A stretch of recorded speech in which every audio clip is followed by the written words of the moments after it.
Morning प्यारे बच्चों, आज मैं फिर आपके सामने एक ऑनलाइन वीडियो में लेकर आई हूँ। देखिए यहाँ पर कक्षा 12 के लिए है। जो इस पिछले क्लास में हम आपको बताए थे निषेचन एवं अंतरोपण क्या होता है। निषेचन नर एवं मादा युग्मक के फलस्वरूप यानी उनके परस्पर मिलने से जो जाइगोट बनता है उसको हम निषेचन मतलब निर्माण की जो प्रक्रिया होती है उसे निषेचन कहते हैं। और निषेचन जो होता है वो दो प्रकार से होता है, आंतरिक निषेचन और बाह्य निषेचन। ये सारा चीज पढ़ चुके थे। फिर उसके बाद था अंतरोपण क्या होता है। आपने देखा था पूरा चित्र के माध्यम से पहले क्या होता है, फिर 4 से 8, 8 से 16, 32 से ये सारी कोशिकाएं बनती है। फिर वो ये सब होने के बाद ये सब प्रक्रिया कहाँ होती है, अंडवाहिनी में होती है। ये सब होने के बाद वो गर्भाशय में आता है। गर्भाशय की आंतरिक भित्ति में जाकर के एक जगह धंस जाता है और उसी प्रक्रिया को धंसने के बाद जो गर्भाशय की कोशिकाएं हैं उसको चारों तरफ से कवर कर लेती है ताकि वो अपने स्थान पर बना रहे। उसके बाद क्या होता है, फिर वही यहाँ तक पढ़ चुके थे। उस प्रक्रिया को हम क्या कहते हैं, अंतरोपण क्या कहते हैं, इम्प्लांटेशन कहते हैं। यहाँ तक हो गया था। अब उसके बाद क्या होगा ये हम देखने आए। उसके बाद यहाँ पर देखिए लिखा सगर्भता एवं भ्रूणी परिवर्तन, प्रेगनेंसी एंड सगर्भता एवं भ्रूणी परिवर्तन, pregnancy and embryonic development. Pregnancy क्या होती है और भ्रूणी परिवर्तन क्या होता है। देखिए जब हम लोग ये सब फिगर के माध्यम से पढ़ चुके थे, ये इस तरीके से बना था, फिर इसके बाद ये इस तरीके से था ना, तो यहाँ पर आकर धंसा हुआ था। तो अब इस पे क्या होगा, जो भ्रूण है उस पर अंगुली के समान संरचनाएं उभरेगी। जो भ्रूण गर्भ में स्थापित हो चुका था अब उस पर अंगुली के समान संरचनाएं विकसित होंगी। अब उस संरचना को हम क्या कहेंगे, कोरियोनिक विलाई कहेंगे। क्या कहेंगे, कोरियोनिक विलाई कहेंगे। तो गर्भाशय में स्थापित भ्रूण पर अंगुली के समान संरचनाएं निकलने लगती हैं। उस संरचना को हम क्या कहते हैं, कोरियोनिक विलाई कहते हैं। अब कोरियोनिक विलाई जो होता है गर्भाशयी ऊतक मातृ रक्त से बना होता है, अर्थात जो गर्भाशयी ऊतक है और माता के ब्लड से मिलकर के ये बना होता है। तो भ्रूण पर सर्वप्रथम अंगुली के समान संरचनाएं विकसित होती है जिसे हम कोरियोनिक विलाई कहते हैं। और ये गर्भाशयी ऊतक और मातृ के मतलब माता के रक्त से मिलकर बना होता है। अब ये गर्भाशयी ऊतक और माता से जो भी ये दोनों संयुक्त होकर के परिवर्धनशील एवं मातृ शरीर के साथ एक संरचनात्मक एवं क्रियात्मक इकाई बनाते हैं जिसे हम क्या कहते हैं, अपरा कहते हैं। आप लोग देखे भी होंगे प्लेसेंटा क्या होता है। इस पर एग्जाम में पूछा जाता है कि शॉर्ट नोट प्लेसेंटा क्या है। आवल, आवल आप लोग जानते हैं जिसको गांव में आंवर कहते हैं। अब भी अगर बिल्ली में ऐसा हो तो उसको खीड़ी कहते हैं ना। गाय भैंस में जो बच्चा जन्म लेने के बस मतलब जो पशु या जो भी है होने के बाद जो बड़ी सी आंवर दिखती है आपको, उसी को हम अपरा कहते हैं। तो अपरा क्या है इस पर टिप्पणी लिखने के लिए आ जाता है। तो एक बार फिर से देखते हैं। देखिए जब भ्रूण में जो एम्ब्रियो मतलब गर्भाशय में जो एम्ब्रियो स्थापित होने के बाद उस पर सर्वप्रथम अंगुली के समान संरचनाएं विकसित मतलब दिखाई देने लगती है या विकसित होने लगती है, उसी को हम कोरियोनिक विलाई कहते हैं। कोरियोनिक विलाई गर्भाशयी ऊतक अर्थात जो गर्भाशय है उस ऊतक गर्भाशय से जो ऊतक बना होता है वो माता रक्त से मिलकर के एक संरचना बनाता है जिसको हम ये क्या कहते हैं, कोरियोनिक विलाई। कोरियोनिक विलाई किससे मिलकर बना है, गर्भाशयी ऊतक और माता के रक्त से मिलकर बना है।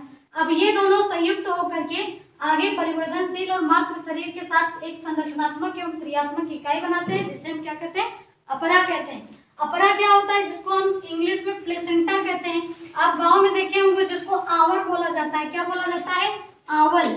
जो गाय भैंस बच्चे देने के बाद जो मटेरियल होता है जो भी होता है वो जिसमें वो बच्चा पूरी तरीके से सेफ होता है गर्भ में, वो जो बाहर निकलता है उसी को हम आवल कहते हैं, प्लेसेंटा। तो ये क्या होता है, पूछा जाता है अपरा या प्लेसेंटा किसे कहते हैं। तो देखिए अपरा या प्लेसेंटा या आवल जो है भ्रूणी पदार्थ होता है जो नाभि रज्जु से जुड़ा होता है। जो वो भ्रूण में अपरा होता है वो माता शरीर के नाभि रज्जु से और बच्चे के नाभि से जुड़ा होता है, जिसके माध्यम से जो बच्चा है यानी गर्भ है उसके अंदर CO2 प्रवेश करता है और कार्बन डाइऑक्साइड क्या होता है, बाहर निकलता है। तो अपरा का अगर कार्य पूछे तो अपरा जो है भ्रूण को ऑक्सीजन और पोषक पदार्थ की आपूर्ति कराता है और तथा हानिकारक पदार्थ होगा कार्बन डाइऑक्साइड गैस को बाहर निकालता है। तो जब गर्भ में शिशु होता है तो उसको भोजन कैसे मिलता है, वो थोड़ी ना खाना खाता होगा। जो माता शरीर से उसको भोजन मिलता है जो माता का शरीर होता है, गर्भाशय जो होता है वो शिशु के नाभि से जुड़ा होता है। उसी से होकर वो शिशु तक क्या जाता है, भोजन जो भी पोषक पदार्थ है वो जाता है और ऑक्सीजन जाता है, और उसी से होकर के कार्बन डाइऑक्साइड बाहर निकलता है और निकल करके कहाँ जाता है, माता शरीर के रक्त में छोड़ दिया जाता है। तो अपरा क्या है, अपरा एक भ्रूणीय पदार्थ होता है जो नाभिरज्जु से जुड़ा हुआ होता है। अपरा शिशुओं को अर्थात भ्रूण को ऑक्सीजन एवं पोषक पदार्थों की आपूर्ति कराता है तथा अपशिष्ट पदार्थ एवं कार्बन डाइऑक्साइड गैस को बाहर निकालने का काम करता है। और अपरा से कुछ हार्मोन निकलता है, जैसे एस्ट्रोजन हो गया, प्रोजेस्टेरोन और ये सीजी ह्यूमन कार्टिनोजन, गोनाडोट्रोपिन, ये तमाम हार्मोन स्रावित होते हैं किससे, अपरा से। तो एक बार देखते हैं फिर से, जो भ्रूण होता है स्थापित होने के बाद उस पर कुछ अंगुली के समान संरचनाएं उभर आती है, जिसे हम कोरियानिक विलाई कहते हैं।